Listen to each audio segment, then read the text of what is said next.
మగాళ్ళు బాధపడకండి, అందరిలాగే మగవాళ్ల కోసము ఒక రోజు. పూర్తి వివరాలకు చదవండి రేపటి సాక్షి హైదరాబాద్ ఎడిషన్. ఇక ఆంధ్రప్రదేశ్లో కూటమి సర్కార్ దుశ్చర్యలు రోజు రోజుకు హద్దుమీరుతున్నాయి. వైఎస్ఆర్సీపీ నాయకులను టార్గెట్ చేసిన కూటమి సర్కార్ వేధింపులు కొనసాగిస్తూనే ఉంది. ఓవైపు సోషల్ మీడియా కార్యకర్తలపై అక్రమంగా కేసులు నమోదు చేస్తూ అరెస్టులు చేస్తోంది. మరోవైపు వైఎస్ఆర్సీపీ నాయకులపైన కూడా కేసులు పెడుతూ కక్ష సాధింపు రాజకీయాలకు దిగుతున్న పరిస్థితి మనకు ఆంధ్రప్రదేశ్లో కనిపిస్తోంది. మరోవైపు వైఎస్ జగన్ ఆయన కుటుంబ సభ్యులతో పాటు వైఎస్ఆర్సీపీ నేతలపై తప్పుడు ప్రచారాలు చేస్తున్నారు కూటమి నేతలు. దీనిపై అప్డేట్స్ మా కరెస్పాండెంట్ నాయుడు ఇస్తారు.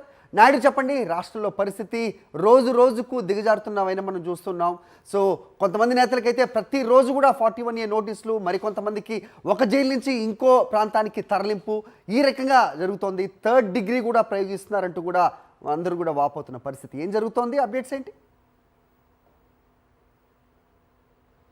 మరి ఇప్పటి వరకు సోషల్ మీడియా కార్యకర్తలను వేధించిన కూటమి ప్రభుత్వం ఇకపై నుంచి వైఎస్ఆర్సీపీ నాయకులు, వైఎస్ఆర్సీపీకి అనుకూలంగా మాట్లాడిన ప్రముఖుల మీద కూడా తప్పుడు కేసులను పెట్టిస్తుంది. ఈ నేపథ్యంలోనే మాజీ మంత్రి కొడాల నాని, పోసాని కృష్ణమురళి, దర్శకుడు రామ్ గోపాల్ వర్మ మీద కూడా వివిధ పోలీస్ స్టేషన్లో రాష్ట్ర వ్యాప్తంగా ఫిర్యాదులు ఇప్పించి వారి మీద పోలీసులతోనే కేసులు కూడా నమోదు చేయించారు. మొన్నటి వరకు కూడా సోషల్ మీడియా కార్యకర్తల గొంతు వినపడకూడదు అన్న ఉద్దేశంతోనే వారి మీద తప్పుడు కేసులు పెట్టించారు. వారికి ఎటువంటి నోటీసులు కూడా ఇవ్వకుండా అరెస్ట్ చేయించారు. వివిధ పోలీస్ స్టేషన్లు చుట్టూ తిప్పారు. అలాగే వివిధ జైలుకి పంపించి మళ్ళీ తప్పుడు కేసులు నమోదు చేస్తూ వారిని వివిధ రాష్ట్ర వ్యాప్తంగా వివిధ పోలీస్ స్టేషన్ చుట్టూ తిప్పుతున్నారు. ఇంకా ఈ సంఘటనను రాష్ట్ర ప్రజలు మర్చిపోకముందే మళ్ళీ ఇప్పుడు వైఎస్ఆర్సీపీ నాయకులను టార్గెట్గా చేసుకుని వారి మీద తప్పుడు కేసులను బనాయిస్తున్నారు.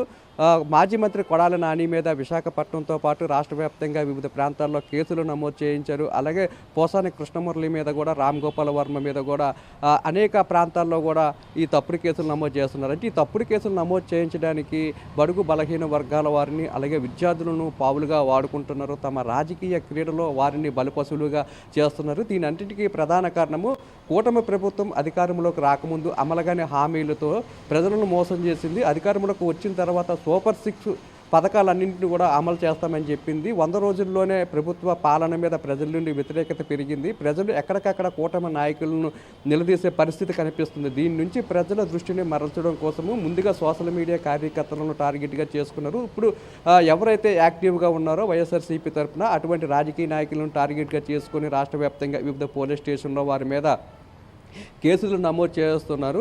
మరోవైపు వైఎస్ జగన్మోహన్ రెడ్డి మీద కానీ, ఆయన కుటుంబ సభ్యుల మీద కానీ, అలాగే వైఎస్ఆర్సీపీ ముఖ్య నాయకుల మీద కానీ సోషల్ మీడియాలోని కూటమికి సంబంధించిన నాయకులంతా కూడా తప్పుడు ప్రచారాలు చేస్తున్నారు. ఫేక్ పోస్టులతోని వారిని టార్గెట్గా చేసుకొని అనేక తప్పుడు ప్రచారాలు చేస్తున్నారు. వీటన్నింటి మీద కూడా వైఎస్ఆర్సీపీ నాయకులు రాష్ట్ర వ్యాప్తంగా ఉన్న అన్ని జిల్లాల్లోని ఎస్పీ కార్యాలయాలకు అలాగే సిపి కార్యాలయాలకు వెళ్ళి ఫిర్యాదు చేసినప్పటికీ కూడా ఎక్కడో కూడా వైఎస్ఆర్సీపీ నాయకుల మీద పెట్టి ఎవరైతే పోస్టులు పెట్టారో వారి మీద ఎటువంటి చర్యలు కూడా తీసుకోలేదు. కేవలం వైఎస్ఆర్సీపీ నాయకులని టార్గెట్ చేసుకుని ఎవరి మీద అయితే వారు కంప్లైంట్ చేస్తున్నారో వారి మీద వైఎస్ఆర్సీపీ నాయకుల మీద మాత్రం కేసులు నమోదు చేస్తున్నారు. పోలీసుల వ్యవస్థ మీద కూడా పెద్ద ఎత్తున వైఎస్ఆర్సీపీ నాయకులు విమర్శలు చేస్తున్నారు. ఒక పార్టీకి కొమ్ము కాసే విధంగా వ్యవహరిస్తున్నారు. ఇటువంటి పరిస్థితి మంచిది కాదు అని చెప్తున్నారు. రాష్ట్రంలో అంబేద్కర్ రాసిన రాజ్యాంగం అమలు కాలేదు.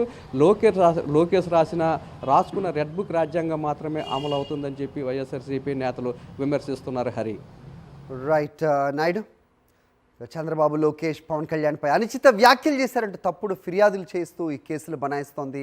ఇందుకోసం బడుగు బలహీన వర్గాల వారిని పావులుగా వాడుకుంటోంది. స్టూడెంట్స్ను కూడా వదలని నేపథ్యం మనం చూస్తున్నాం. ఒక స్టూడెంట్ తోటి కొడాలి నానిపై ఫిర్యాదు చేయించిన అంశం కూడా నిన్న మనకు కనిపించింది. ఇటీవలే నటుడు పోసాని కృష్ణమురళి అవ్వచ్చు, రామ్ గోపాల్ వర్మ అవ్వచ్చు కేసులు నమోదు చేశారు వీళ్ళ మీద. మంత్రి కొడాలి నానిపైన ఓ లా విద్యార్థితో ఫిర్యాదు చేయించి కక్ష సాధింపు చర్యలకు పాల్పడుతున్న పరిస్థితి మనకు ఆంధ్రప్రదేశ్లో కనిపిస్తోంది.